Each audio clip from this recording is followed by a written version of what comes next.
Okay, so time to network and to meet other people that might be, for example, hiring. Is anybody hiring for a job? Maybe you can stand up and say if there's a position open at your company.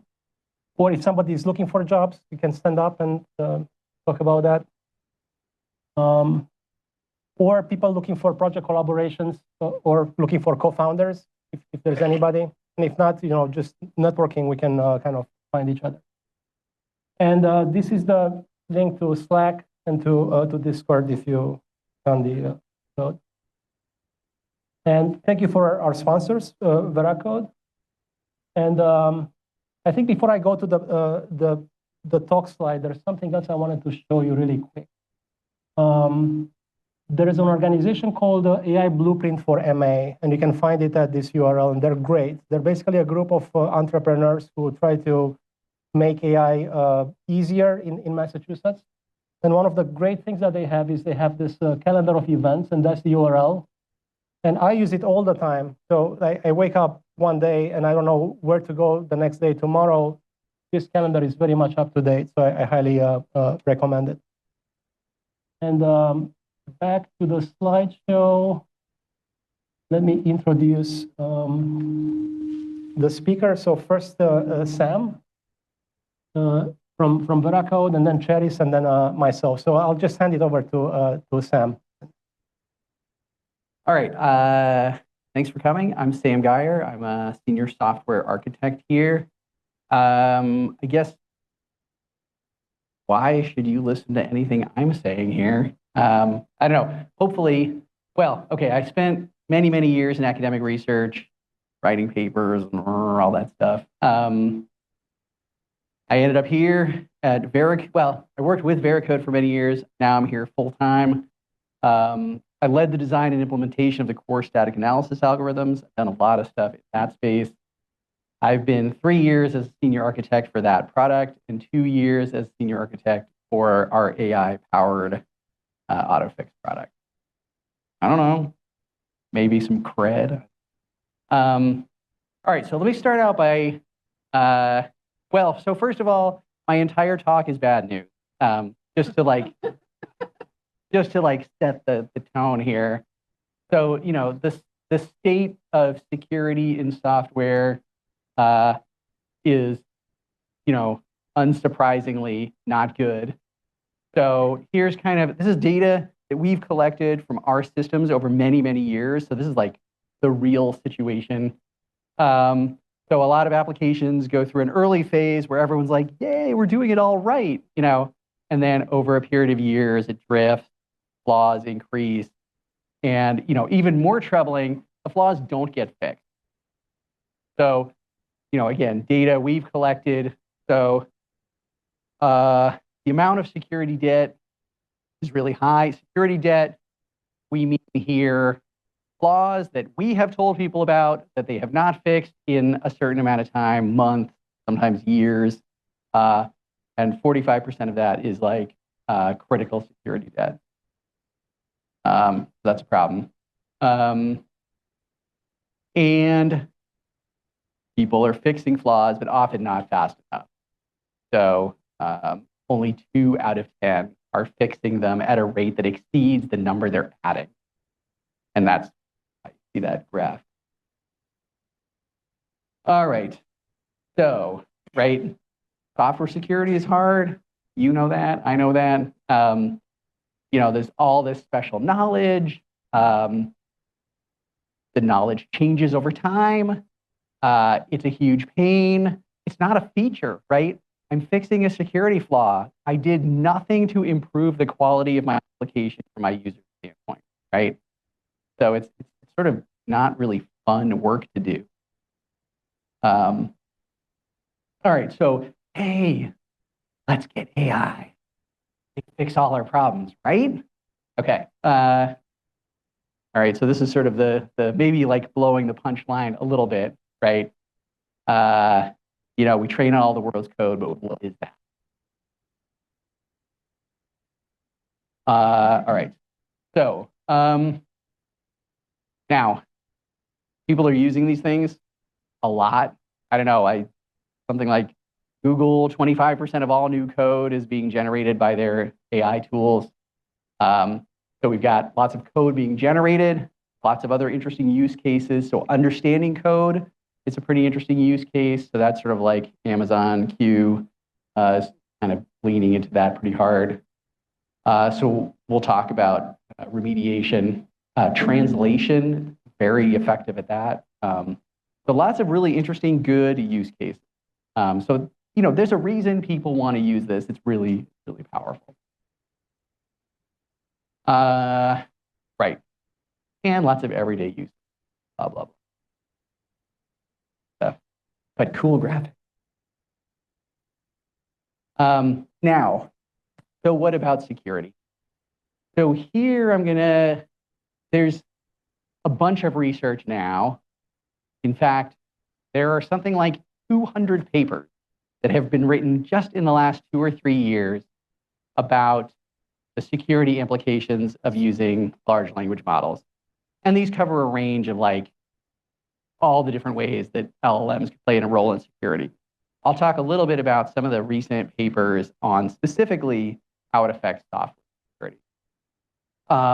So some early studies basically showed that large fractions of Copilot generated code will have security vulnerabilities. So if you say, hey, Copilot, make a function that queries the database, it's great, I'll just concatenate these strings together and perfect. So that happens a lot. Another study found pretty similar stuff. Another concerning thing is that people are more confident in that code. So I think these 2 papers, both of them. So people are kind of misplacing their confidence in these tools. They're like, hey, generate the code, it's got to be right. I don't know. I don't even know what's right. I'm not even reading the code, right? So this is setting the stage for a problem. Some other things I have found reading. So in this paper, what they investigated is, can an LLM tell you if there is a security vulnerability in a piece of code? And they did a very interesting, very thorough study of code with security vulnerabilities and fixed versions of that code. And they did all kinds of different prompting strategies and all kinds of different types of models, and the temperature up and the temperature down, a million different dimensions. At first, it appears that the AI can understand security and find flaws.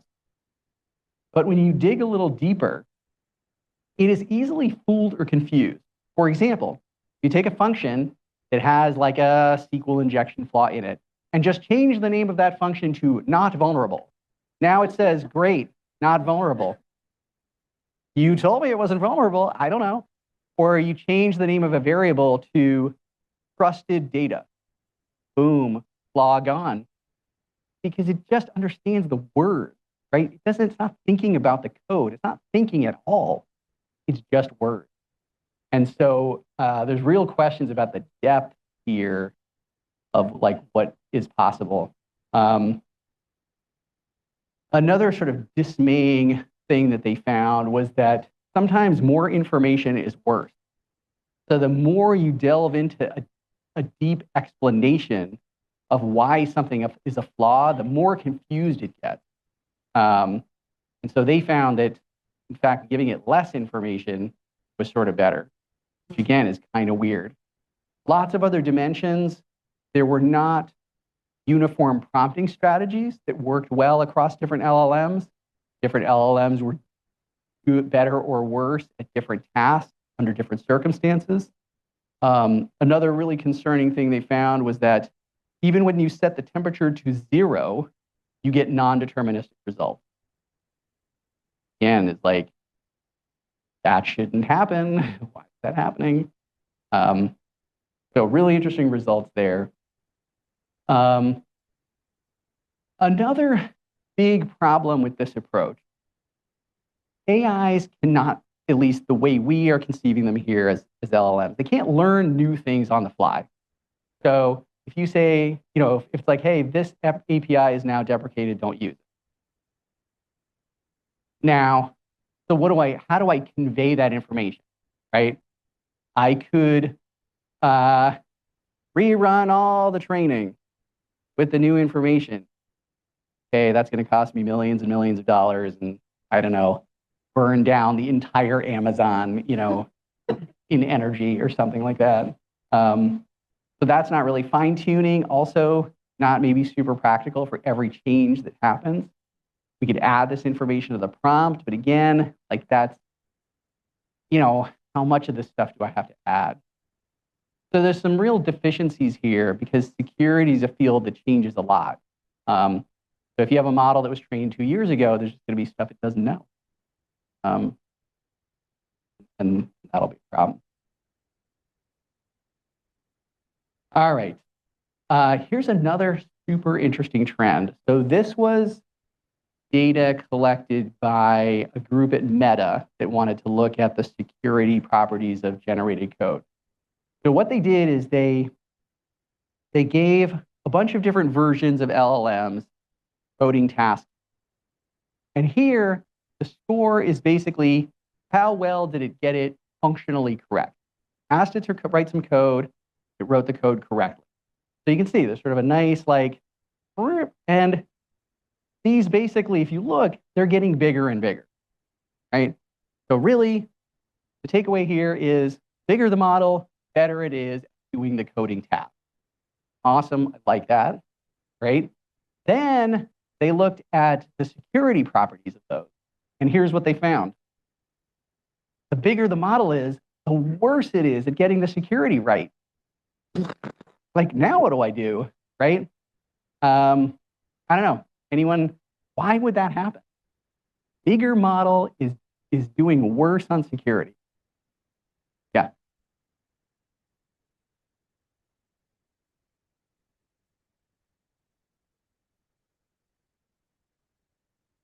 Right. So I think, I think that's one of the sort of theories is that basically a bigger model can take more different examples into account.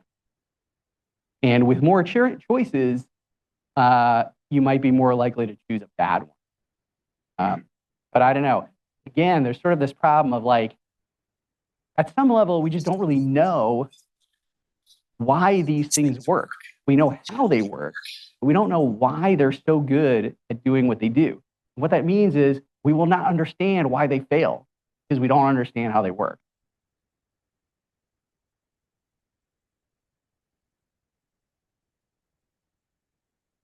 And that could be, and another question related to that is some of these later models are probably being trained on code that they generated. And I don't know what that means, right? And play here. So I have heard this, anecdotally, I don't know if anyone knows if this is true, but that people are planting code intentionally. So you put up thousands and thousands of GitHub repos with SQL injections, and that biases the model towards generating SQL injections. Seems like a good strategy, yeah. And also that it's not a language problem. That security is more nuanced than just word prediction and the method of putting words side by side. I mean, I agree, but it's doing well on the functional part, which is sort of non-intuitive. Like if it was really just words, I don't know, how is it doing so well on the getting the functional part? I don't know. Again, I think we just don't understand. And so, it leaves a big vacuum. Anyway, this was probably the most surprising result I thought. Anyway, we are actually here. We're sort of working on trying to reproduce some of this ourselves, see if it holds up. All right, yeah. So other related sort of software problems. Again, this is just going to compound the problem. So one of the things that's also happening with generative AI is much easier to generate a new piece of code than to go hunting around for a piece of code that already does what you need, right? Like finding code that does something is a pain. just saying, hey, write me another linked list. Here's 8,000 implementations of linked list, right? And so I think what we're going to see is this explosion of duplicate code, essentially, because it's just so easy to generate new code. And then that will also create a problem where vulnerabilities are replicated many, many times. So now it's not just like the one place where we do the queries. You have to fix it. It's like all the millions of places where people generated that stuff. All of them now need to be fixed. I know. I told you it wasn't going to be good news. I warned you. All right. So how can we apply this, maybe in a disciplined way, and maybe get something, a little better? So this is what we've been working on. We noticed for a very long time, we've been around a long time, it takes a long time for people to fix flaws because it's pain, right? The whole process. Find it, triage it, ticket it, right? So instead, we're looking at AI to do that work, but we don't want to fall into these same traps. All right, so I don't know. Cross-site scripting, bad. All right. So let me show you a little bit about what we've done. So we have code with flaws in it. We give it to our static scanner. That's the thing that understands flaws. It's deterministic, has rules. It has math. It's not probabilistic at all. We know exactly what it's going to do. It does the same thing every time. Actually, the people in the back like smirking. But anyway, it is not an AI-based solution at all. Lots of security expertise baked in. Now, we give that to this Veracode Fix AI engine. It is a large language model. So it has all of the sort of potential issues we've seen. But notice, we're not asking it to identify the flaw. Like, I have a tool that already does that very, very well. I just tell it, hey, you got this flaw at this place in the code. The other thing I do is I go and I reach into my security knowledge base that says, and here's how we recommend you fix this flaw. So again, I'm not going to ask the LLM. I don't care what the LLM's opinion is about how to fix a flaw. Like, we know how to do that. That's what we do. We got a whole team of security people. That's all they do is figure out how to fix flaws. So we give it all that information, and all we're asking it to do is apply that fix strategy, that flaw in that code, and give me a patch. And that seems to work very, very well. Again, I'm just giving it, again, this is like sort of the observation before that these systems are very good at manipulating words and language. So that's what we're doing. We're giving it a words and language problem, not a thinking problem. We do the thinking. And that seems to work pretty well. So we're kind of viewing this as maybe a model for how to sort of mix pieces that are reliable with LLMs that can do their own sort of unique.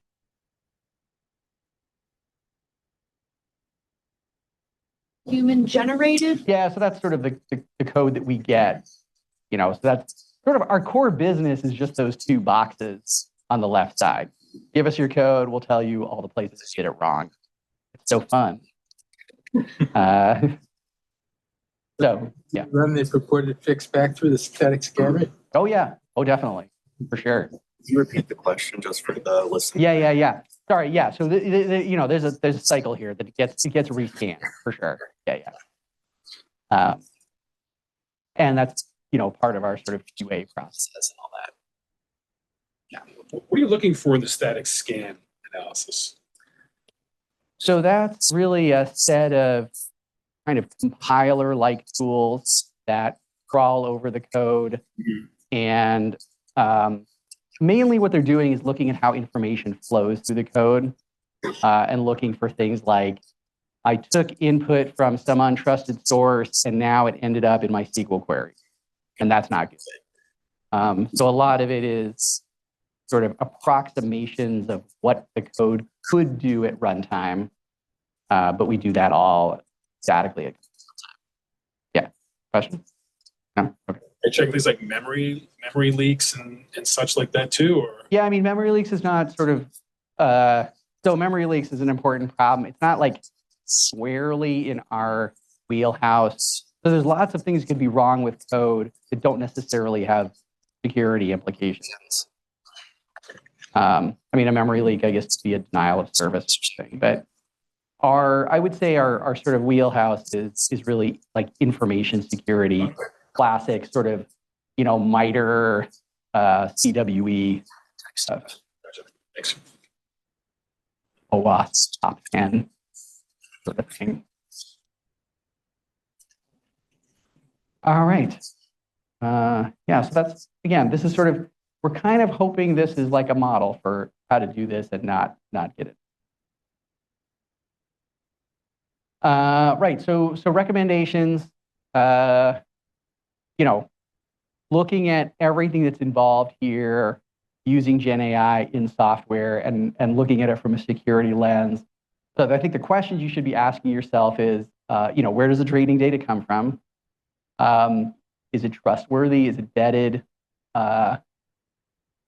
Another area that I haven't really mentioned at all, but like licensing issues with the code, intellectual property, and maybe as software developers yourselves, like where is your code going? Like when you ask Copilot a question, it sort of slurps in everything that you've got open in your IDE and sends it, over to Microsoft. I don't know where it goes after that. And then obviously accuracy of anything. And this problem here, the sort of human problem of like sometimes we look at these things, they're like magic, and so we just assume they're right. Bias problem. Right, so look, this is a really powerful tool. It's not going anywhere. It does do amazing, incredible things, right? Like you've all seen that. It is a quantum leap. I've been reading about AI for many, many decades. We've never seen anything like this before, right? But, you can see it still has some pretty serious deficiencies and things you really need to look out for, especially in the world of. All right. That's all I got. Kind of went pretty fast. Questions?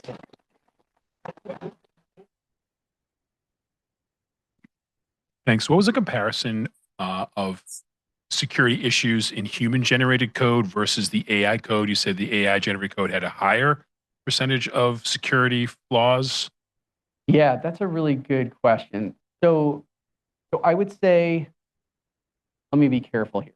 There is not a good controlled study for that question. I think when they did the study, they did something like they got a bunch of like students, gave them programming tasks to do.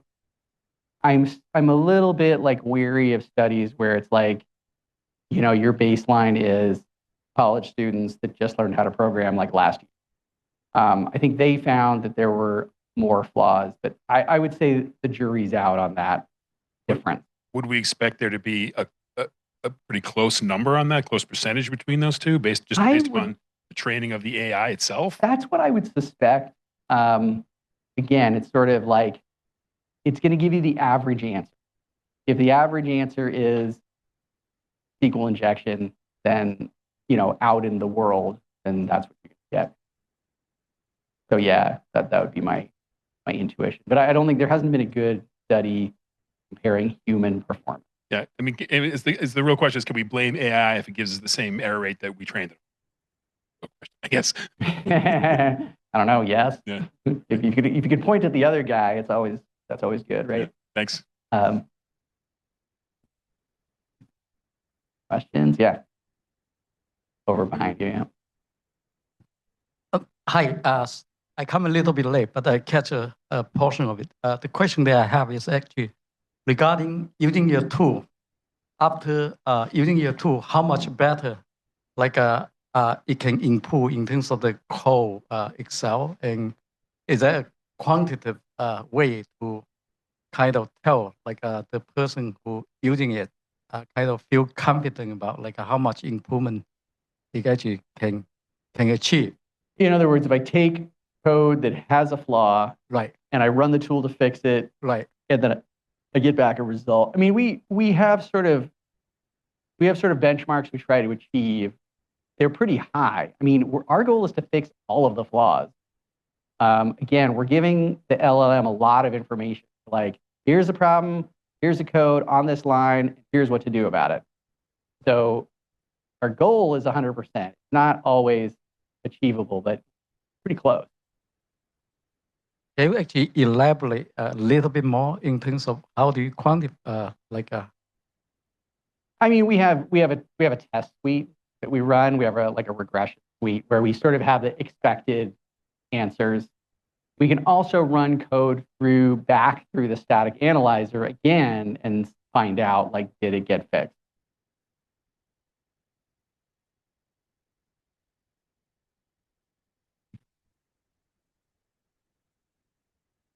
Thanks for a very informative presentation here. My question to follow up to that gentleman's question about synthetic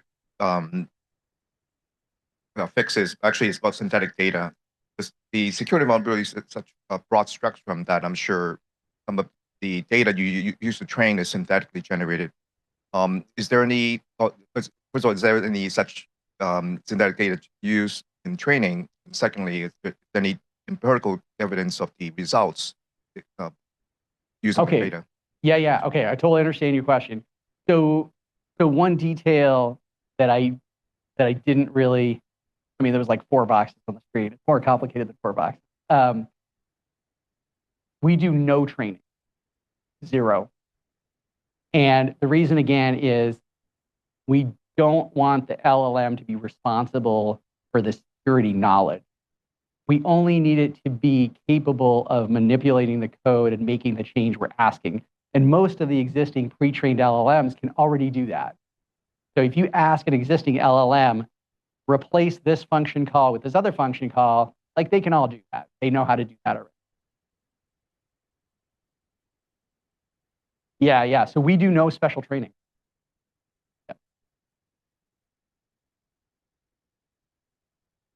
Hello. I don't claim to know a lot about AI, but the little that I read, and I'm kind of curious on your input. Wouldn't some of these, I understand the training part, but if you wanted to change but there's many ways to change the output from the AI models, but wouldn't RAG have some kind of impact? Don't you want to verify something is accurate? And wouldn't RAG have some kind of input here? Actually, this model is essentially a RAG model. Okay. So this part right here, we take this information, we go to the security knowledge base, we pull out the relevant information, and then we give it to the LLM. This would be like the RAG part. Okay. Yeah. Why not incorporate that into like a lane chain among the lane chain workflow? Or maybe not exactly that, but I mean something like it into a lane chain workflow to complement the model. Yeah, I mean it's sort of an ad hoc version of that. But there's really only 2 ways to give an LLM new knowledge. You either train it or you prompt it, right? So, and we don't want to be in the business of training. So that's, yeah.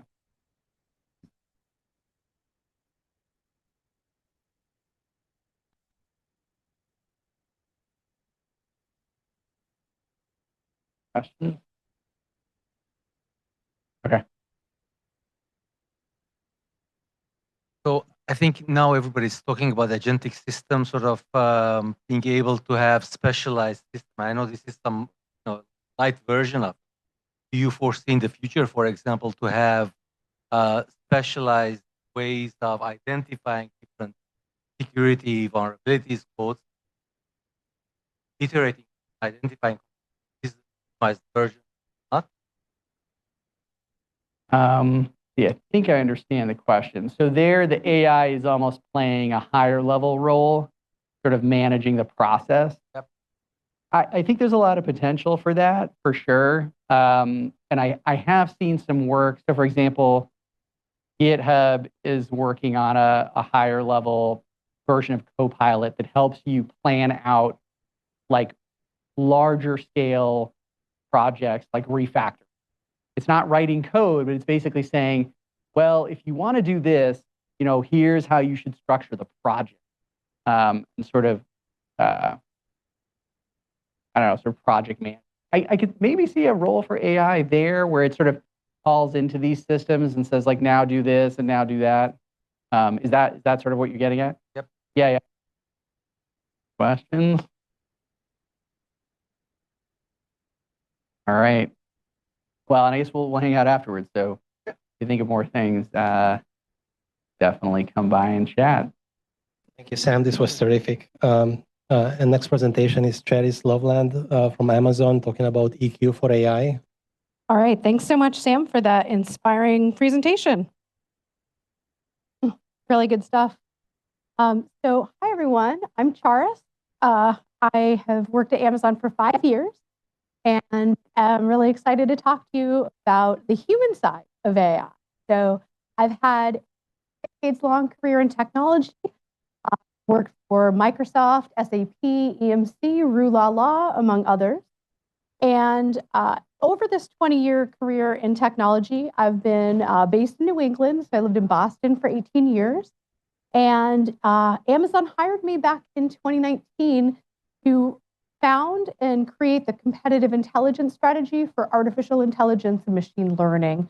So I spent 2.5 years. I ran a small team where we explained to the sales team what does Amazon do differently and better than, say, Databricks, Microsoft, Google, you name it. So I was kind of pre-sales intelligence.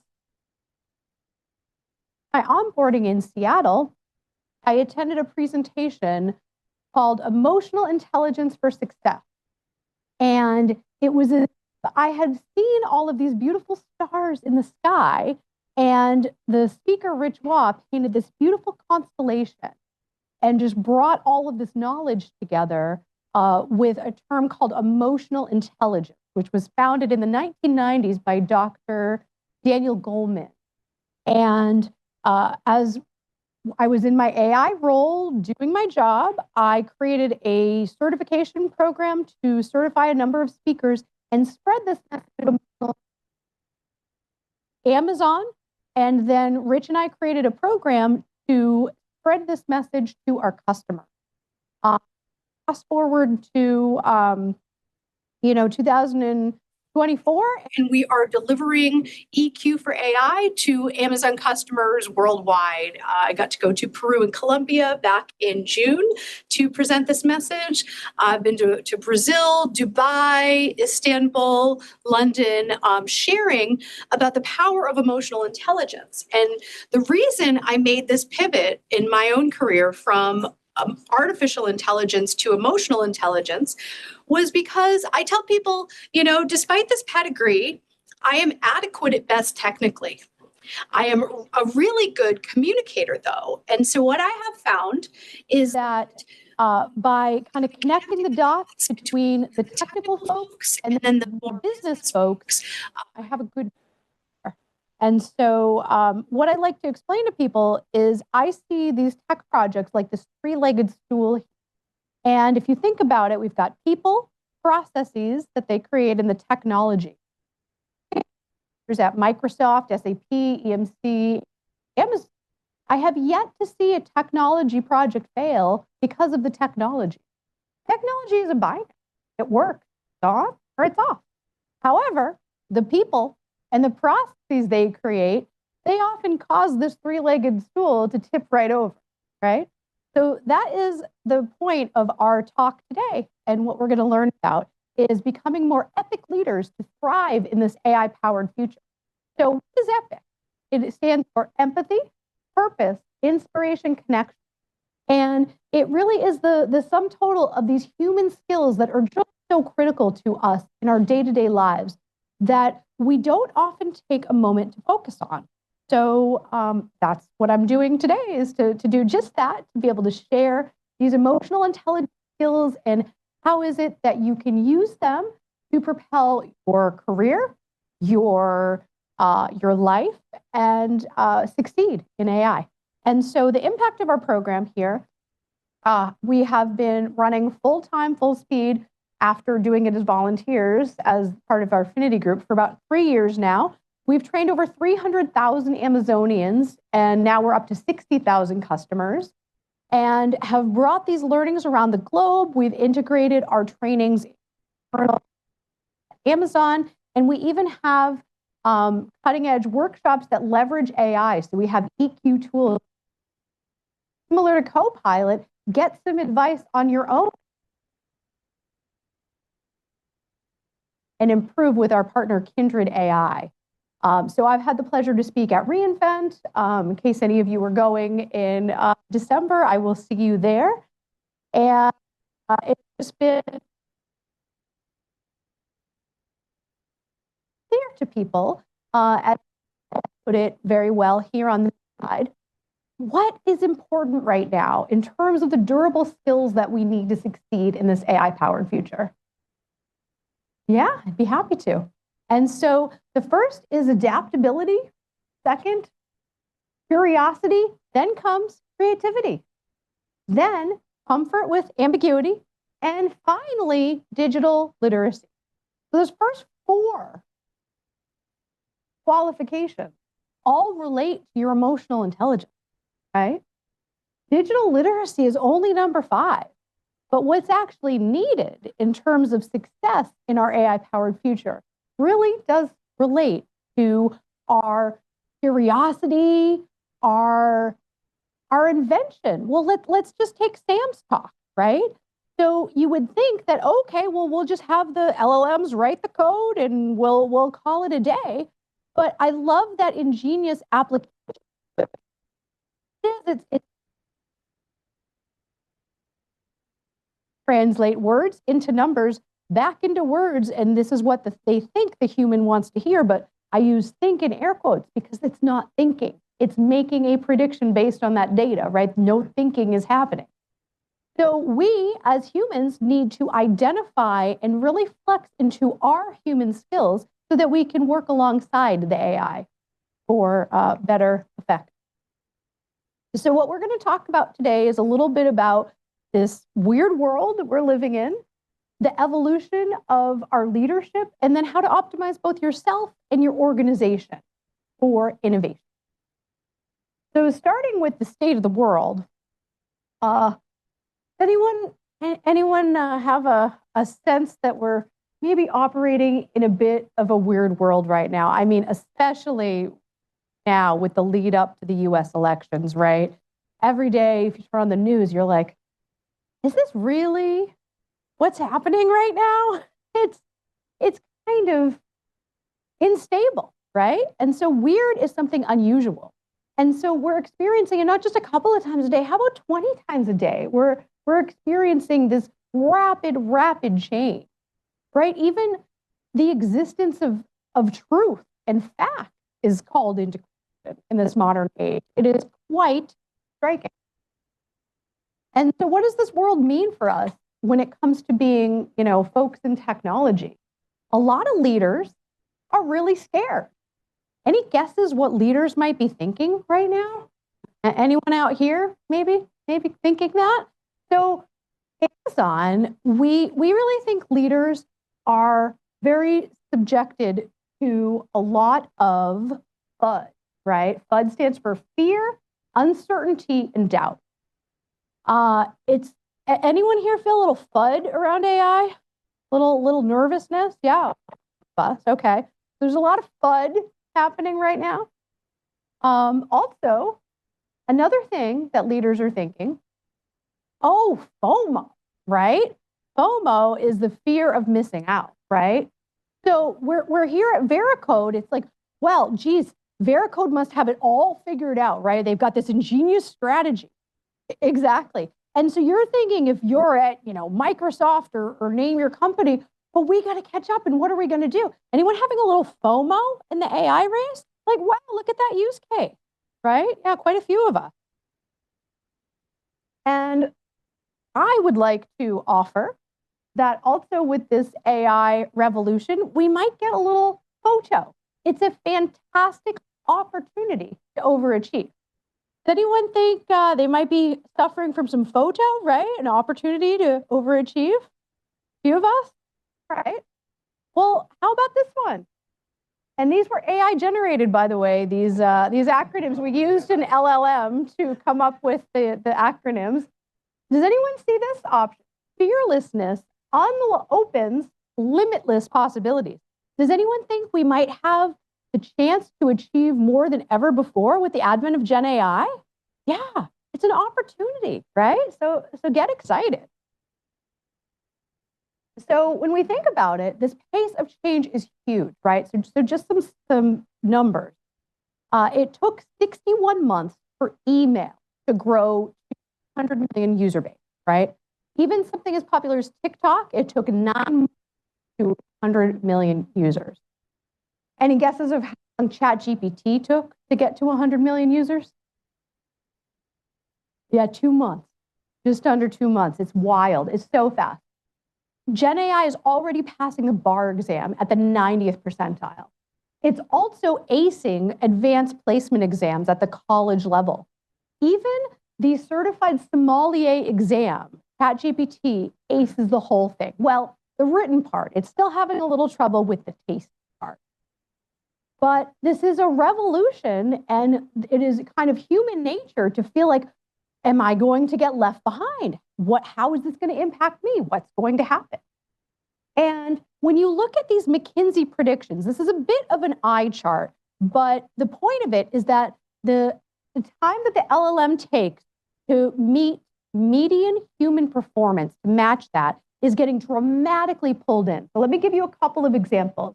The creativity was originally expected to be possible with median human intelligence matching in 2040. It's been pulled in, and McKinsey assesses it met median human intelligence last year in 2023. And the same is happening for all of these, whether it's natural language, understanding, even social and emotional reasoning will catch up to median human performance, although that will be one of the last to go. So this is our current reality. And it's really telling when you talk to executives. So let's look at some statistics. By 2030, 30% of work activities, that is the end of this current decade, folks, will be automated. Up to 30% of your job was going to be gone. And how about this statistic? 92% of US executives, and who can get 92% of folks to agree on anything in this climate, think that the people skills are the most important, and they're calling out specifically problem solving, empathy, active listening, and interpersonal collaboration. That comes from LinkedIn's Future of Work report. And finally, from the Microsoft Work Trend, 2 of the top 3 skills leaders will need to succeed are emotional intelligence, which we're talking about this evening, and flexibility. Because think about it. Has anyone had this happen? I have this happen all the time. I have my AI friend attend a meeting, take notes, and email me a summary. Who else has AI attend their meeting, right? I interviewed a wedding planner last week, and AI recorded the meeting. And her proposal was personalized to me. I'm interviewing a lot of folks. Who do you think I'm picking to be my wedding planner? Right? It was personalized proposal. They said, Charis and Mike, we cannot wait to plan your beautiful wedding where your brother's band El Grande is playing. And it's right. It was just down to the, every detail we wanted. And it's because he brought the AI to the meeting, right? And this is going to happen more often as we're going forward. And what does that leave us with? Where is the future going? It's very uncertain. No one knows. We're living in VUCA time, stands for volatile, uncertain, complex, and ambiguous. That's VUCA. And one trend we're seeing at Amazon is the widespread collapse of the planning window. It used to be companies would have a strategic 5-10 year roadmap. No more. planning maybe 1-2 quarters at best. Why? Because they have no idea, right? The job market is terrible right now. It's because everything is so uncertain. There was a massive election happening. And so what do we do, right? I mean, geez, between my presentation and Sam's, I think we're all ready to hide under our chairs. Am I right? One way to think about massive rapid change is to really understand and apply a framework to it. I love framework. Let me tell you about the Cynefin framework. It's a Welsh word meaning our many belongings. And the idea of the Cynefin framework is to understand the environment in which you're operating. It was created by David Snowden at Cognitive Edge Consulting, and the military, big tech, and strategy use it all over. So let me go through each one, and it gives you a framework to make sense of the current situation and explains a relationship between cause and effect. So let's start here on the bottom with a clear effect. Okay, we all drove here on the right-hand side of the road. That is a best practice. We all do it and obey it. Baking a cake. It's clear, and the relationship between cause and effect are obvious. So that is one area. Some situations are complicated instead. There is a relationship between cause and effect. However, it requires expert analysis. So examples of this would be doing your taxes, getting strategic advice. You need an expert to advise. Then there's a complex environment. In the complex environment, you can only understand this relationship between cause and effect in hindsight. An example here would be, say, a big merger, and you don't kind of know how it's going to go, like when Dell and EMC merged. So two huge companies, we're not sure what's going to happen. There is no best or even good practice. So the mindset here is experimentation. Let's try a bunch of stuff, see what sticks. And then finally, we have chaos. Does this one sound familiar, anyone? We're operating in a chaotic environment, especially with AI. Cause and effect has gone out the window. You've all recently experienced a chaotic environment because the best example here in recent memory is the pandemic. There is no best practice. We have no idea what to do. And so what is the mindset? Take action, stem the bleeding, right? And so the key to this framework is understanding that whatever environment you're operating in, if you do the smart play, say from the clear or complicated area, it will completely sink you if you're operating in that environment of complexity or chaos, right? So does anyone think we might be over on the chaos side where it comes to AI? Yeah, quite a few of us. So when we think about this, amid this backdrop, what is it that we're supposed to do as humans, as leaders, as we are trying to lead these change efforts in artificial intelligence? It's not easy because we're dealing with this entire backdrop of, chaos, things changing, uncertainty, and the FOMO and the FUD.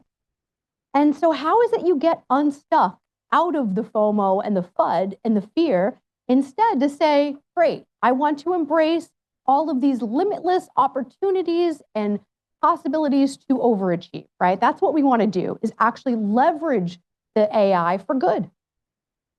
Well, it's hard to do if we don't first understand ourselves and our own fears and manage those, right? So the very foundational key to self-awareness, according to Daniel Goleman, is again that understanding of the self. So with this presentation, I'm going to give you some ideas for how to manage your own stress around AI and then how to better integrate with your team. So all of these stressors affect us regularly, right? Whether it's rejection, shame, uncertainty, ambiguity, it's a stressful world out there.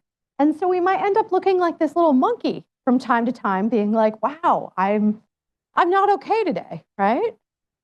And so how does stress affect our performance? This is really interesting. This is the Yerkes-Dodd model. And so if you look here on the left, if you have too little stress, this is how much cortisol, stress activation, is in your system. If you don't have enough, you end up being bored and tired.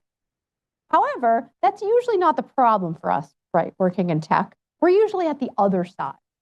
That's when we look more like our monkey friend. However, there is a beautiful, happy medium right here where we can generate the best ideas. The stress, instead of overwhelming us, is pushing us and inspiring us to come up with an interesting, innovative idea. But there's not so little that we're bored or so much that we shut off and are overwhelmed. So this Daniel Goleman calls the maximum cognitive efficiency zone. It is similar to a flow state, if you're aware of that, but it is different in that it is sustainable. Flow is a state that you enter and exit, whereas your maximum cognitive efficiency is your optimal performance. So it changes each day, but you're bringing the best version of yourself. So Yerkes Dodson is a great way to think about kind of where you are on that spectrum. Because as Dr. Antonio Damasio puts it, we are not thinking machines that feel, quite the opposite. We are feeling machines that just happen to think. And so knowing that, and knowing, that the brain structure and chemistry was all designed when we were cave dwellers and, moving from place to place and being stalked by saber-toothed tigers, our brains were wired and designed to keep us alive, not to keep us happy. So we require a very different set of fixes and patches to our brains in order to not just survive, but thrive in this AI-powered future. So we're going to talk about some tips for that. Our biggest suggestion about that self-awareness is how to manage that stress, regulating your stress response, right? So good, so healthy to do that. But that first step has to be the awareness, right? So let's break it down a little bit. Let's say you wake up in the morning, it's Monday morning, you're going to the office and you just have so much to do and you're like, oh, I wish I could just shut this computer down and go to the beach. Anyone ever felt like that?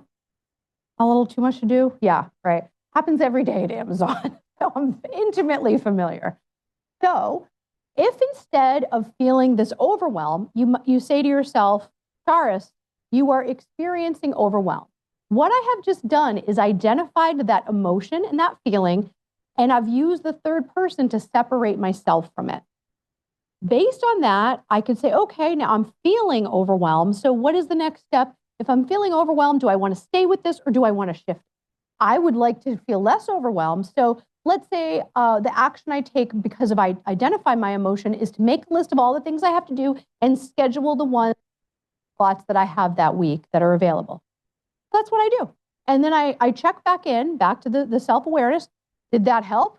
Oh yeah, look, Thursday, I'm going to take care of this project. Wednesday, I've got this scheduled. And now all of a sudden I feel more in control.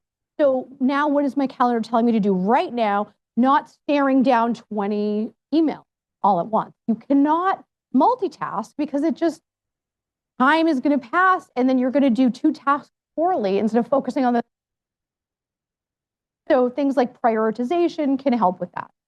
So really regulating your stress response and making sure you have enough supportive, sustaining practices in your life. Some of mine look like healthy, regular eating, regular hydration, yoga, mindfulness practices, maybe meditation. One of our most popular techniques, which I think we go into later, so I won't do it in detail, is the box breath. So mindful breathing to get more oxygen into the brain and really reduce that stress response, right? Because it actually can activate or turn on your parasympathetic nervous system, which is the rest and digest system. And once that's activated, it's controlling all of the beautiful functions that your body needs, digestion, elimination. And if you're constantly in this fight or flight mode because you're getting triggered by all the stress and alerts and notifications around you, you are never going to be able to, go through your day in the most optimal way. And we want to be operating in that maximum cognitive efficiency zone. The other part of optimization is an adaptable mindset. So we'll go dive deeper a little bit into that as well. So to go into this more stress response ideas, you can also try to work on your positivity. We all have an innate negativity bias. Back to those hunter-gatherer days, that's what used to keep us alive. As we'd be walking along and one of your tribesmen ate a berry and died, you would have to encode that information in your brain more importantly than, say, someone who witnessed a beautiful rainbow. That's great, but it's not keeping you alive. Remember, your brain was designed to keep you alive. Based on this bias, you tend to think negative thoughts more often than positive. And so you can offset that through, say, a gratitude practice, where you're really leaning into the things you're grateful for, right? Basic necessities, food and water, enough to eat, whatever it is you're grateful for. It can be as simple as your morning cup of iced coffee. So it's helpful if you write it down and practice it for a few weeks to get used to it. It's just like targeting, right? So let's say you want the new BMW EV. And so you go, you test drive it. It's great. Like if you're in the market for that car, you're going to be driving around, you're going to see it everywhere. Why is that? Is that because, someone called up Germany and BMW headquarters were like, yep, make more of these BMWs, EVs? Not what happened. It's because what you focus on grows. So that's the principle that is at work here. It's called targeting. So remind your brain that things are okay. The other thing with the positivity practice is self-compassion. No one, including your spouse, your children, no one is going to be there for you your entire life, start to finish, and be your cheerleader and your best advocate other than you. We think between 50 and 80,000 thoughts a day. Most of them are self-directed. If those thoughts are not kind, you need to stop and you need to become your own best advocate and cheerleader and tell yourself each and every day that you are the amazing person that you are. Connection. Being at events like this, networking, meeting new people is so important to regulating your stress response. Being disconnected, according to UK research, a danger as severe as smoking 15 cigarettes a day. You could say being so important to get yourself out there and connected. And the mindful breath. So the Navy SEALs do this box breath. It's done worldwide from executives, professional athletes, and box breathing is just so impactful. Let me actually lead you through a few rounds of it now so you can try it at home. So it's just as simple as if you want to just kind of sit back comfortably in your chair, maybe roll your shoulders back. If you feel comfortable, you can even close your eyes or cast a downward gaze. And it's as simple as this. We're going to breathe in through the nose for the count of 4, 3, 2, 1. Hold. 4, 3, 2, 1. Exhale for 4, 3, 2, 1, and pause. 4, 3, 2, 1. Inhaling through the nose. 4, 3, 2, 1, and hold. 4, 3, 2, 1. Exhale gently. 4, 3, 2, 1, and pause. 4, 3, 2, 1. Inhaling through our nose. 4, 3, 2, 1. Hold for 4, 3, 2, 1. Exhale gently. 4, 3, 2, 1, and pause for 4, 3, 2, 1. So that, my friends, is a box breath. You can take this tool and use it anywhere. It's our most popular technique at Amazon. Just if you are driving in Boston traffic, please do not close your eyes. But that is a wonderful, wonderful tip to just, let's say you get off a really heated meeting and you're about to dive into another one. Just wait. Just don't join yet. Just do the box breath and join. Did anyone notice a difference in how they felt after the box breath? Yeah, quite a few of us. Wonderful. So I highly, highly recommend that. Like I said, it's our most asked for tool at Amazon. And so now I want to talk about this adaptable mindset idea, right? So this really explains why some people are embracing AI for the amazing technology it is and why others are very upset, right? If you have an adaptable mindset, this goes by at Amazon, we call it a day one mindset. It's also referred to by Carol Dweck at Stanford as a growth mindset. It's the idea that you're open to possibilities, right? So you see challenges as an opportunity, feedback as a way to improve, failure as part of the learning experience, and thinking whatever AI is going to come, I can improve it. I can work to change my country, my company, my friends. You see it as this opportunity versus The anxiety and resistance that comes with a fixed mindset. You think, oh, it's way too late for me to catch up to this AI revolution, and I know it all already, right? Are you open or are you closed? So having this adaptable mindset is one of the most important things you can do personally and professionally to make sure that you are open to change, because the only constant is change. And so let's talk about how to optimize your organization to innovate. So when I think about that, psychological safety, this research from Amy Edmondson, is all about making sure that you're not going to be punished by your contribution. She did all this research in the medical area, and she found that the highest performing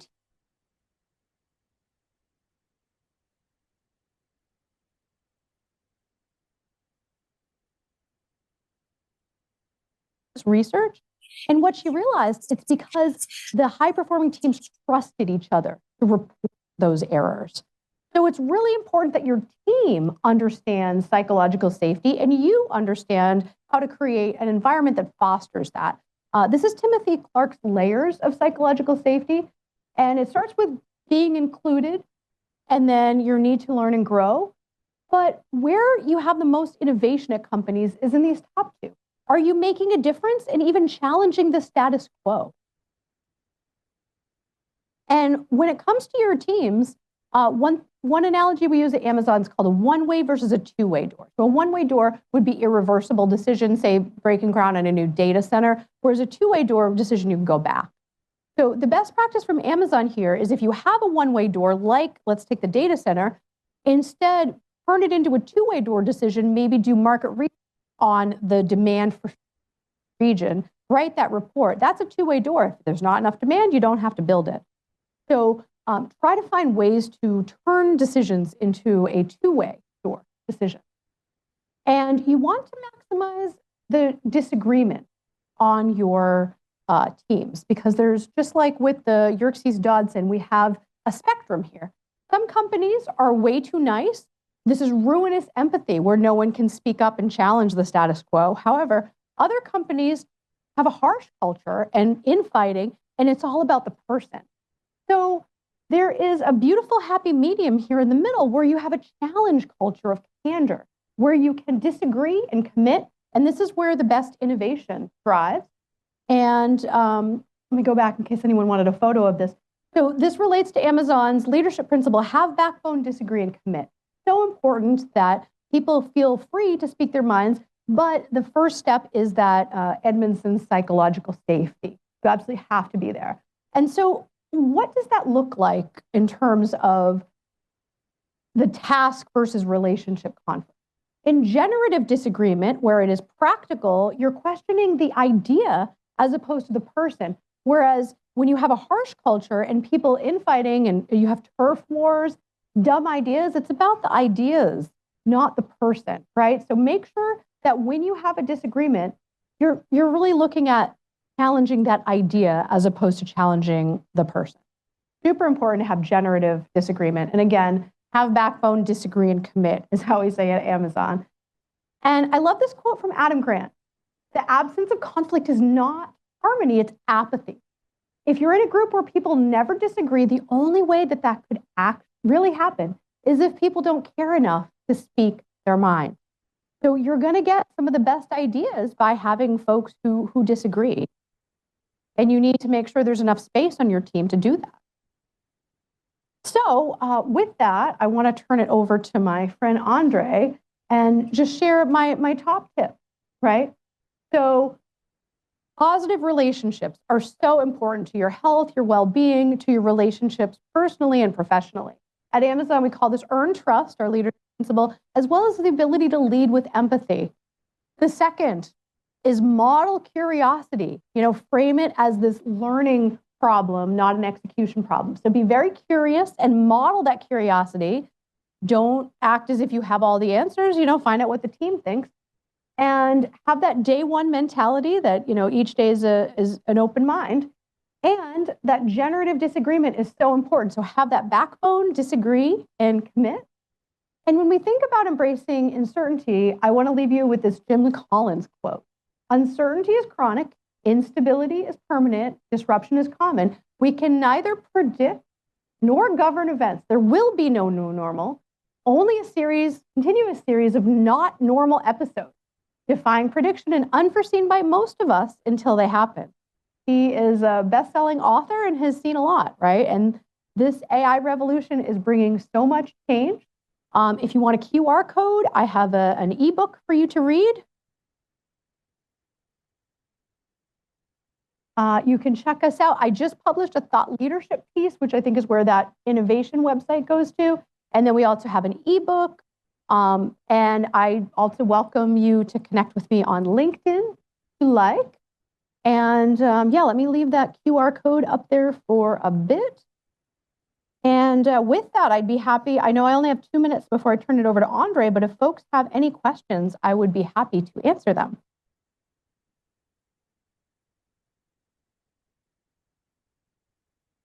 And yep, that's where you can find my LinkedIn. First of all, Cheris, thank you. Awesome. This has been a talk I've been waiting for about 25 years. Thank you. When I first got into consulting in 1999, it became clear after a few years of doing work in the software industry that I wasn't seeing failures, as you say, in the technical. I was seeing failures with the people. I finally ran across a book, I'm sure you know it, called PeopleSoft, which says just that, and says, therefore, we need to prioritize that in every context at the end of the day. And so to see that you folks are integrating with some of the most advanced technologies that are going on in the world is uplifting. And I hope that your message keeps traveling. Thank you. Thank you so much. We have a goal to reach 1 billion people with emotional intelligence training and skills. So thank you all for being part of that.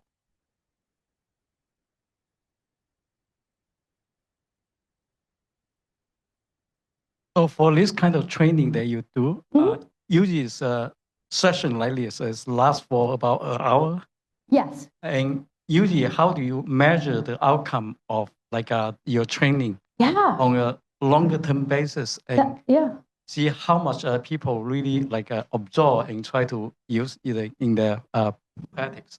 Yeah, what a good question. So we have different modalities. And if anyone is an AWS customer, connect with me on LinkedIn because we offer this training complimentary to our customers. So that's first off. What we do for the shorter workshops like this, we have just a QR code where you take a brief survey to find out if it was helpful. So that's mostly for making sure our speaker is engaging and that the content is good. But what we do for our workshops, we call them epic workshops. It's either a half day or full day. We do pre and post confidence scores, which are Kirkpatrick level 2, if anyone is a survey taker. And so we ask them, what is your self-reported ability to, for example, lead with empathy, as well as your perception of Amazon as a innovation partner as opposed to a tech vendor? We ask those questions before the training. We give the same survey questions after the training. We measure the delta.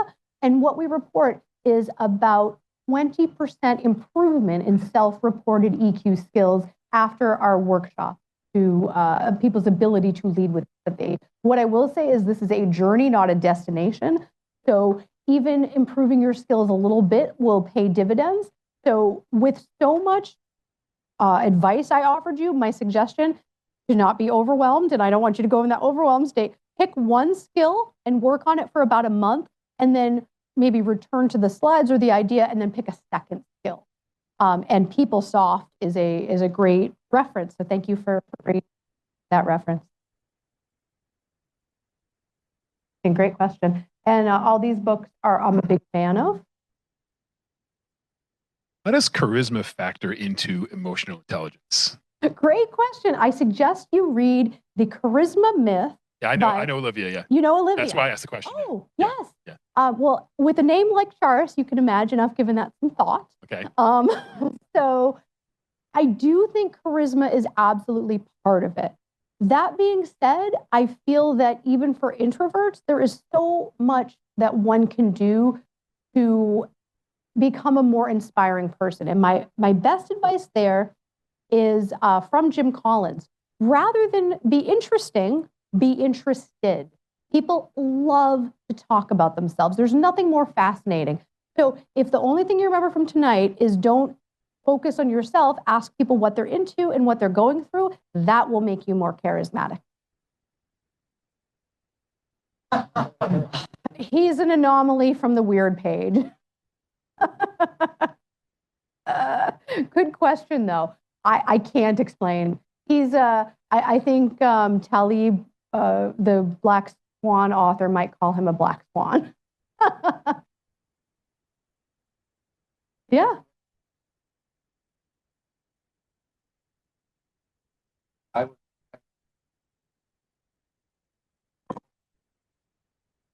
Mm.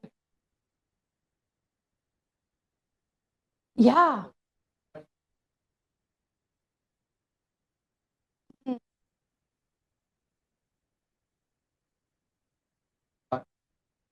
This is half the picture, looking at Donald Trump and looking at the people that are around him. Mm-hmm. We need like a Machiavellian version of that book to understand the whole picture. That was my thought. Oh, that's really interesting. I totally agree to that. And one of my favorite techniques from that book is actually the responsibility transfer. So if you are a person who does any like mantras, self-talk, especially before a presentation, my routine is a little pep talk and a power pose. And I use responsibility transfer. And it goes something like this, and it's directly from Olivia's book. I have prepared for this event, and I've done everything I can. I am going to release the outcome to the universe, or if you have a higher power to that. But it literally takes the weight off your shoulders and the pressure off. So that's a wonderful technique from Olivia's excellent book, The Charisma Myth. Any other questions?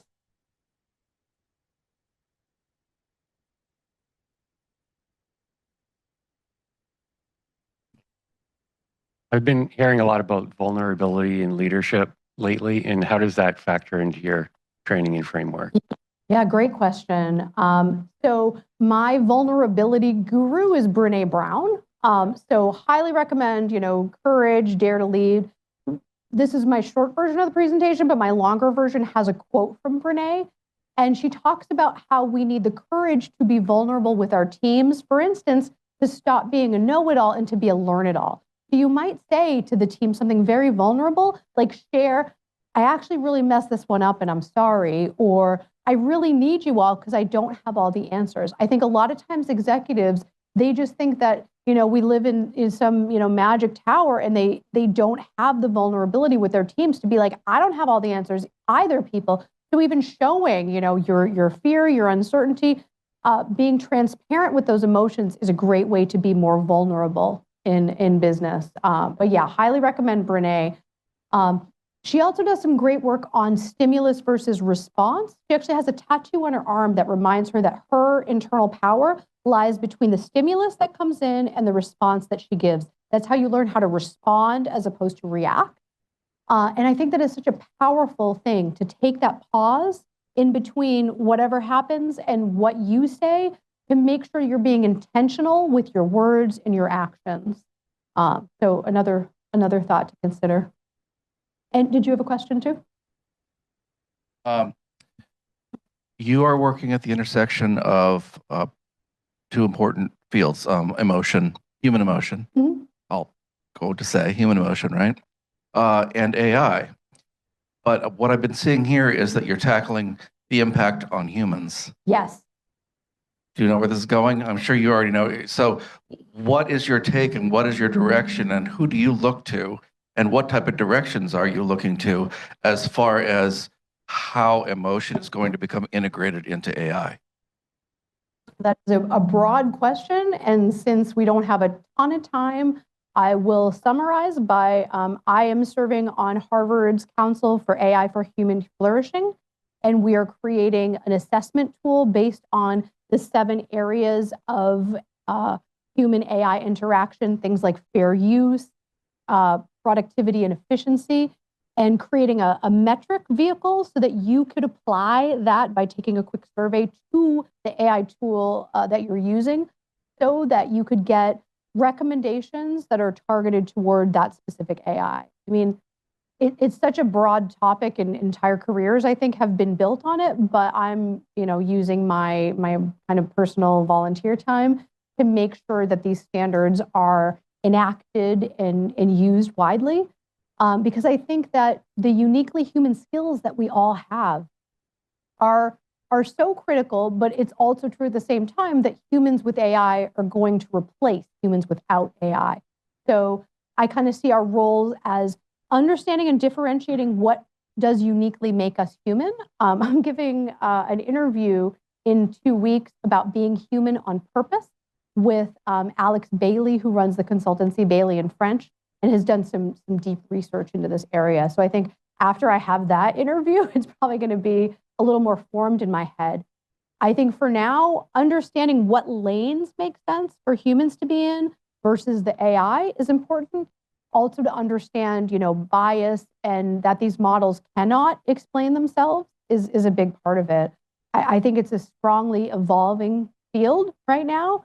And I just hope that we spend as many resources in the implications on us humans as we are in building the LLMs. Thank you. One more question.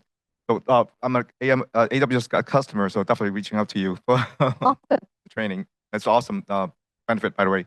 So my question is about the training that the Amazon leadership gets to learn about empathy and connection. As at least from my experience as a leader, the way that you really can communicate to a person is really to understand their hierarchy of value. Yes. To communicate them according to the highest level of values. So I wonder if the training that you provided to the Amazon leadership actually teaches some approach on how they can actually connect to their direct reports or the essentially peers at a really personal level that really connects their hierarchy of values. Yeah, that's a great question about values. I'm not aware of any Amazon training that does explicitly, but I've actually run a values-based workshop for some of the work that I do in my volunteering. And if anyone's looking to understand their core values, usually you have a top 2. The best resource is, as we previously discussed, Brené Brown. If you literally Google Brené Brown values exercise, her Dare to Lead groups have a wonderful values exercise. And just if you're wondering, what are we talking about? My 2 driving values are curiosity and collaboration. So taking the wisdom that I've learned and synthesized and sharing it with folks is my calling and passion, which is why I'm here this evening. So I think values work is really important. And there's also that Japanese principle of igake, right? Where you're just like tuning into like what makes money, what you're good at, what you can market. There's a beautiful conglomeration of those. And I actually have a great article on how the Japanese approach values and culture versus Americans that we ran in our newsletter this week. So I'd be happy to share that with you offline. Thank you so much. All right, I'm going to turn it over to you, Andrei. I have about 12, 13 slides. This was a terrific talk. Thank you so much. I learned to pay a lot of attention to stress and to mindfulness, and especially when you're a contractor and you jump from job to job, and you can easily get overwhelmed. The subject of my talk is coding with AI. So it's basically lessons that I've learned, let's say, in the past 2 months in practice. How do I code with an AI-based text study? And this is my background. It's more to show that actually all my background is kind of back end. It's not front end. But if I want to do projects as an entrepreneur, I need to do React programming. I need to do front end for a complete suite. And now it's a big unlock with these AI-based text editors that finally I can do something I could not have done for a long time. It's basically programming in React. And I'm kind of amazed that this is possible. So what I want to talk to you about is kind of 3 ways of coding with AI and kind of build incrementally. First, I want to talk about how to use prompts with Claude AI. Claude is an Anthropic alternative to ChatGPT. Is actually almost better than GPT-4o for coding. And they spent a lot of time to create kind of the back end for kind of the flow, like how to ask questions, how to upload files, and so on. So I want to talk a bit about that. Then the second bullet is it's an open source VS Code add-on. So VS Code is, obviously the text editor that everybody is using. I'm more of an Emacs guy. When I did my computer science class, we used the clone of Emacs, and it was hard for me to kind of break away from Emacs, but now I have to because it's just so much better to use these modern text editors that either come with the GitHub Copilot or, in this case, with this add-on. And I also want to explain a bit how it works behind the scenes so that I try to understand it conceptually, because then it's almost easier to use. Then the third one is Cursor, which is actually an MIT startup for MIT students who actually, they had to move to Los Angeles or come on the West Coast, unfortunately, to kind of grow their startup. They couldn't do it here. But I started using it about a month ago, and I really recommend that. So I want to basically show you how I'm using it. And I have to apologize, I'm not using a Mac, so my computer is a bit finicky. I cannot show you live how I'm doing this. I have to show slides, but I try to kind of extract that. So, okay, how would I do it with Claude? Well, basically, let's say that I want to start a project.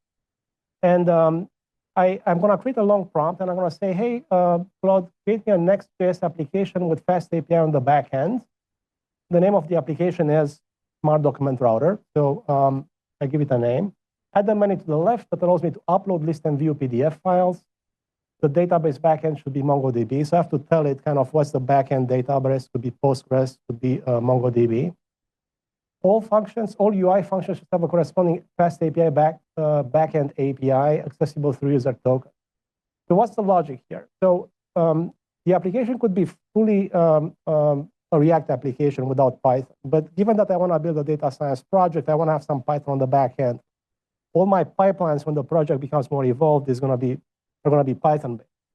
So the natural tool for that will be Fast API, which is the Python module that accepts REST APIs. And the reason I'm so specific here is that it turns out, and I didn't know this, that Next.js, the framework itself, has a server side that is React. So essentially, if I design it this way, there's two backends. There's the Next.js backend, which is React, and there's a Fast API backend, which is Python. So I ask you this question, and this is the output that I get. You see on the middle here. This is basically what I get. And furthermore, there's going to be multiple file attachments that you can actually click on and expand and review the code and kind of carry down into your project. And this is how one of these files looks like. But there's also a problem here. At the bottom, and it's a fine print here, what happened was that the Claude context window length was exceeded. So that's already a problem just from the beginning of the project. How do you deal with the fact that your project is now too large to fit in the context of the key here was, I don't know, I think an earlier version of Claude, when I asked it these questions, it actually put all the files in one output. And it just put a small comment at the beginning of each chunk of files saying, oh, this is the path to the file that I have here. So the idea then was, hey, why don't I write myself a Python script that, so this is kind of the entry point of the Python script, that is going to take a number of input arguments. This is going to have the path of the files that I want to collect, and pack as a single file with comments that look like this. And this is going to be the file. So just basically, now that I already started my project, I don't want to pass all the files to Claude anymore as content. I just want to pass select files that I think are important for my question and continue to do my my prompt engineering. That's a way to deal with the fact that the context sometimes is too long for a way to get Claude to fix problems in particular files. Like sometimes you want to fix a problem in a file, all the information is that one file, but sometimes the full context. So, you can build this by hand. You don't need a tool to do it. And it's also a great way to kind of learn how the cycle works. And this is how one of these generative flat files looks like. You basically have each chunk is, you have the comment with a path to the file. And I could do this for about a week or two. I didn't need any tool. It was a bit slow, but it worked. So what's the development loop here? Well, I select a group of files that I have questions about. I use my script to generate a flat file, those files. I upload to Claude, I add my prompt, and Claude gives me the code change. Maybe 90% of the time it's right. Some of the things is never gonna get. You still have to kind of use your judgment. It's important to think how you prompt. It makes a big difference how you, if you ask kind of intelligent prompts. If the prompts are glib, then that's not so good. So that's pretty much it, how to do it manually. Okay, so next I tried, there's a group of contractors. They're called, the group is called Smart AI. And we meet like once every 2 weeks and we kind of exchange ideas. And one of the people in that group gave me the idea of using this VS Code add-on that is called Klein. So how does it work? Well, VS Code, basically this is the icon for Klein. You just install it. You're gonna go in the settings once it's installed. So Anthropic is obviously the company that runs Claude.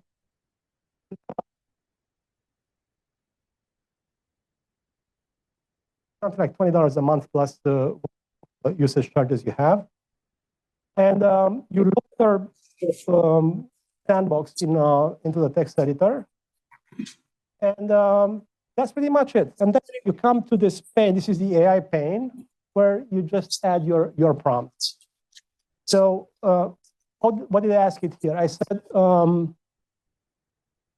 I basically, I wanted to add a feature where I can upload AWS secret keys, so I can exercise AWS functions from the backend, right? And I was a bit descriptive. I said, under the background folder in the Fast API implementation, add an API to save, list, and delete AWS secret keys. And what happened was that this add-on basically listed all the files in the project, passed the list to Claude with the prompts. Claude came back and said, of these files, I want to look at this particular file. And then the add-on said, okay, do I have permission to upload this file to Claude? Because the add-on doesn't want to do it without your permission.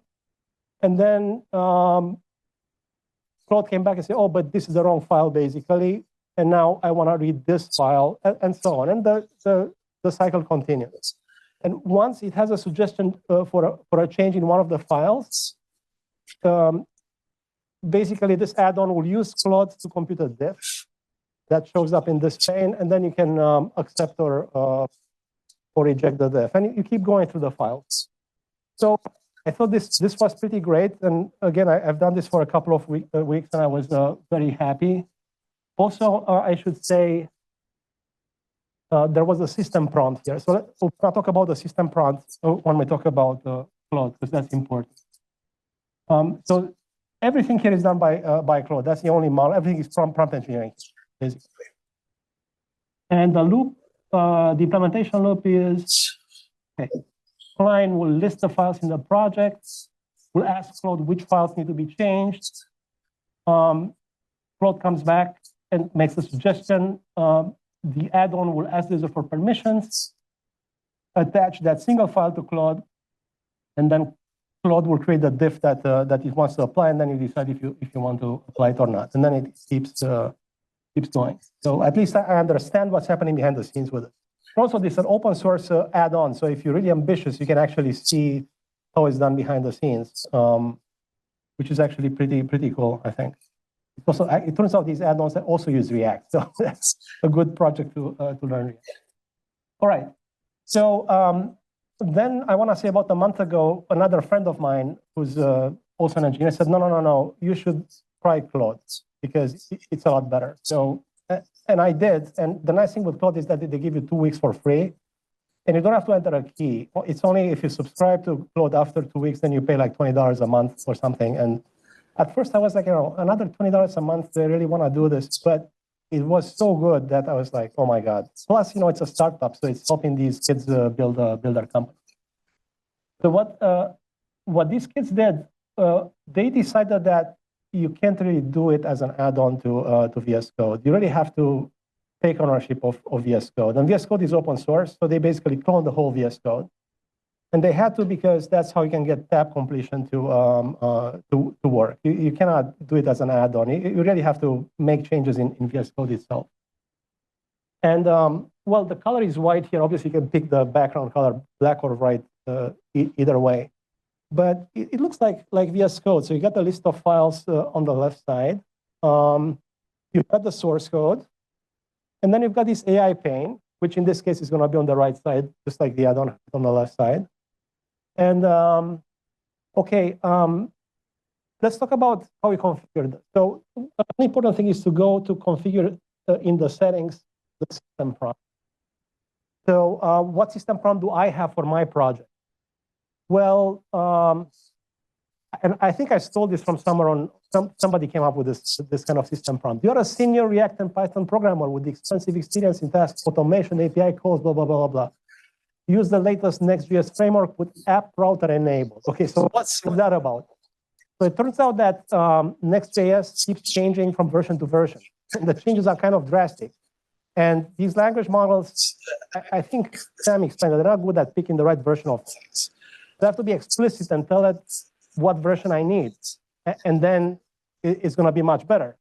And also, I want to be specific about which frameworks, because if I'm not specific, it's going to come up with random things from the React world, and it becomes a mishmash of frameworks. And I don't. And I'm also specifying the frameworks very clearly. And I also tell it, like, I want material UI. Yeah, question. Trained on version 14. I think it does retrieval augmentation on the back end, and it's not just embedded into the model. I don't know exactly how they've done it, but that's a really good question. If you want, I think you spoke about that in your talk too. Is you want these language models to use them as a reasoning engine, not as a knowledge engine. Basically, you want them to use background knowledge to think about things, but you want them to retrieve current information if possible. Yeah, okay. So what else? I'm going to ask it the same question. So create a REST API to save, list, and delete AWS keys in the fast API backend. What's different here is that given that they've taken over the editor, you have the option of selecting what files to look at yourself. So by default, it's going to just pick this file that is displayed in the pane here. But if I click here, I have the option to actually add the entire file tree, really. And it also seems to have better capacity. I don't know. I think they've done it more smartly. If you pass the whole file tree, on context, because they probably do steps or something. So they've been smart about that.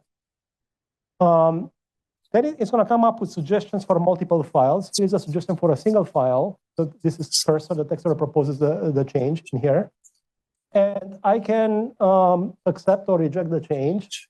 If I accept it, then it's going to show me the def right in the file. So it's a feature that they could not have done if this was just an add-on. They can only do it because they've taken over the text editor. And I can click on the green button or the red button to accept or reject almost block by block. So this is terrific. I mean, I don't even, I can use this not to change the code, but I can ask it to understand the code. So for example, say I want to steal some features from some other open source project, get ideas. I load that into here, I start asking questions, and it's just terrific. Let's see, what else do I want to talk about here? I talk about system prompt, cursor, okay, everything here, accept, reject each block. I think I have a couple more slides. Okay, so this slide shows how you pick multiple files in here as opposed to a single file. So now you can use your judgment as to which files you think are important. And usually you know this stuff, right? So this is why this is better than the previous one with the add-on. Or you can actually go to a place in the code where you think it needs some modification. You do a Control-K, and you put your prompt right here, and then it knows that that's where you want it to generate the code, which is great. And I think there was one more thing about tab completion. That's the next slide. Yeah, okay, so just like with GitHub Copilot, if you're gonna get these suggestions for completions, you hit tab, and you get the completion which you can accept or reject. And that's pretty much it. So the only thing I still want to discuss a bit is how they've done it on the back end. And I don't work for Cursor or don't have kind of insider information, but the founders have been on the Lex Friedman show like a couple of weeks ago, and they've talked in detail about how they do it, which I found very interesting. So they explained when do they use the generic cloud model and when do they implement the model in-house, and kind of how do they decide that they need to do a model in-house, which is actually very interesting. So the cycle is, again, the user picks what files to prompt to Claude. Claude suggests the changes, and then Cursor applies the diff. And also they have tab completion. Okay, so Claude is used for the generic engine. It's just prompt engineering to make the general suggestions. But they have two models that they implemented themselves. They have the tab completion. That's actually their own model. And they have the diff application. That's their own model, which is interesting. And if you listen to their podcasts, the reason they've done it this way is that, first of all, with the diff, Claude made many mistakes. So that was the problem. The other problem is that when you want to apply the diff, you want to apply it fast. These models, they're slow. It can take 10 seconds to generate. You want it, when you hit the button, you want it to apply it as soon as possible. So that's why they kind of developed their own model just for the diff application. The same problem with the tab completion. When you want to hit the tab, you want it to complete right away. You don't want to wait 10 seconds. Also, the problem that you solve with tab completion is very specific because you have a lot of context, because you're in the middle of the file somewhere, you've got several paragraphs of text, and you only want that you need. So so that's kind of how they've done it. And that's my presentation. If you have any questions, I'm happy to entertain. Yes. So, Andrei, in the first case, you are talking about using Claude to do this prompt and then create it. All right. Thank you. So, the first instance you discussed about using Claude to do this prompt and then create the code. In that kind of prompt, can you actually go into another piece saying that when you do this prompting and it come up, the length of the the code is actually longer than the window output, it should stop there and kind of let the user instruct it to continue. So you basically try to prompt it to control the kind of flow, the amount of the output it come out. So that's a good question. The way I handle it is I just let it fail from what it does, maybe with less context, rather than tell it, hey, you watch yourself to not make mistakes when you reach the end. Because I just noticed that it's just as effective to just let it make the mistake and I'll fix it later. Hi. You mentioned, interestingly, you steal some code from places, language. Some of the code that's out there, which the model's been trained on, probably has license agreements on it. And some of them say, hey, use my code, but make sure you feed it back into the community. Is there any issue with that, or am I overthinking? License code, so I can basically get other Apache license code to kind of get ideas.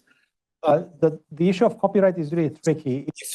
If you want to understand, for example, the architecture of a project, I don't think it's a problem to understand the architecture of a project and use it in what you do. Or, for example, to understand what frameworks did they use, then you can use frameworks. I think the problem is when you go kind of mechanically and you copy paragraphs of code after paragraphs of code, and even there, it's very, very tricky to kind of see what the boundary is.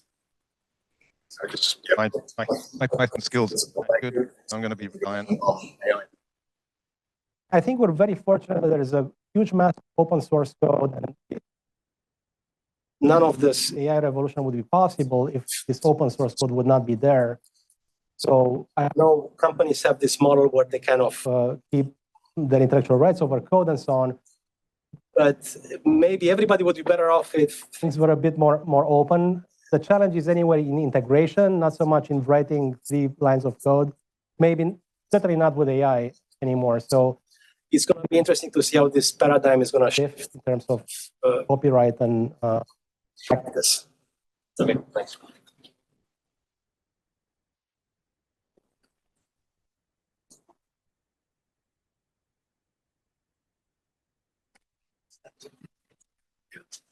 I don't know if this is working. I have 2 questions. The first is cursor kind of. Second question is when we talk about in-house model that cursor generated, is that being run locally or is it still being run in the cloud somewhere? So with comments, I've noticed cursor is actually not good. If I put a comment myself, it's going to wipe it on the next pass when it does it, which is too bad. I think they need to do a bit of more development to guard against comments and for code explainability. Your question about where the inference is running, I think it's running on their servers. And I think they're running AWS, if I remember the podcast correctly. And it's a whole challenge to develop the infrastructure for inference. So it's not just the model itself, but they need to develop the scale of inference to have this work quick from my laptop up to the server. By the time I hit the tab to get the next character, and there's also they discuss about caching strategies so that basically they run the model ahead of time before they see the next character, and they kind of predict what you would type. And there's all these smarts done to make it be really fast. It's really important to have these the diff and the tab be snappy to respond quick, because that's a competitive advantage. If one of their competitors is faster, engineers would switch just on the strength of the quickness of the tab completion almost. Thank you so much for the great presentation. My question is, can you hear me? I can't hear you. Oh, okay. So yeah, I said thank you so much for the presentation. I learned a lot today. My question is, just wondering how come the GitHub Copilot did not make it on the list, and what's the difference between Copilot and Copilot? I like GitHub Copilot. I've used it up until this thing came along, and I think they may be falling behind, maybe a bit with the latest features. And the difference, the way I hear people discussing it, but it's also my opinion, is that this is a startup. That's a large company. It's harder for a large company to pivot quickly and to do new features and to take risks. Whereas these guys, they can take risks. So that's why they're ahead.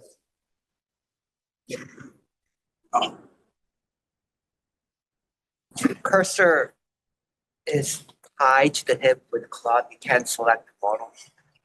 They support their own model instead of Claude, and they support GPT-4 and GPT, the other one, I forget, the 1.0. There's a newer, more intelligent one. And I think for the first 2 weeks, they give you access to Claude, but if you exceed the first 2 weeks and you don't want to pay, then they fall back into their own model, which is a bit less powerful. It sounds like I'm doing an advertising for the text editor. This is what I'm using. So, and I've also noticed that actually, the community kind of takes time to come along to switch text editors. It's a huge improvement. And I'm very interested in this, that in my day work, I work with automating business workflows with AI, with human in the loop. And this is human in the loop here.